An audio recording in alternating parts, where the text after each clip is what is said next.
ভাদ্র না ভূমিকা ভাদ্র আশ্বিন এই 2 মাস শরৎকাল। বর্ষার পর শরৎ আসে। আমাদের দেশের তৃতীয় ঋতু শরৎ। শরতে সোনালি রোদ, হালকা হাওয়া আর নীল আকাশ। তার উপর তুলোর মতো সাদা মেঘের খেলা। মাঝে মাঝে এক পশলা ঝিমঝিম করে।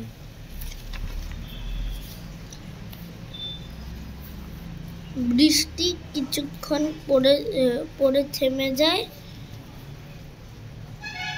তারপরেই রোদের ঝলকে চারিদিক ঝিকমিক করতে থাকে।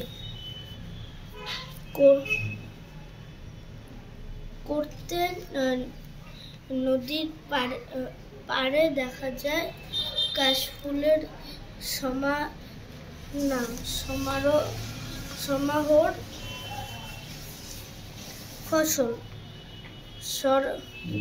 শরতে মাঠে সোনার ফসল ফলে। ধানের গন্ধে ও শরতের প্রকৃতির শোভায় মানুষের মন মেতে ওঠে। ফুল। শরৎকালে খাল বিল নদী নালা জলে কানায় কানায় ভরা। কানায় কানায় মানে at the very top, edge to edge, surface to surface ভরা থাকে। জলাশয়ে পদ্ম, শাপলা ফোটে, শিউলি, পদ্ম, জুঁই, টগর, বেল, দোপাটি ইত্যাদি ফুলের মিষ্টি সুবাসে চারিদিক আমোদিত করে।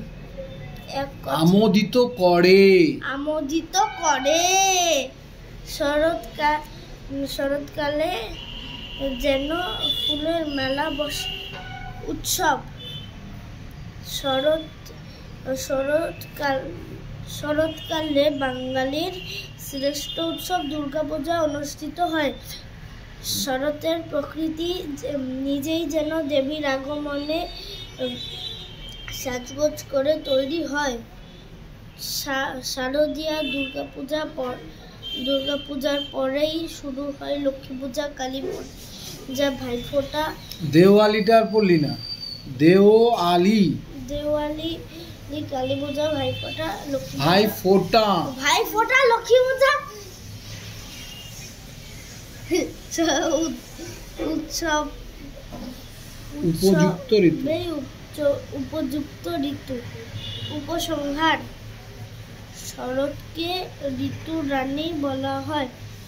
এই প্রসঙ্গে রবীন্দ্রনাথের from রবীন্দ্রনাথ's creation। পরে শরৎ তোমার অরুণ আলো রঞ্জলি, ছড়িয়ে গেল ছাপিয়ে মোহন অঙ্গুলি। Tata, bye by.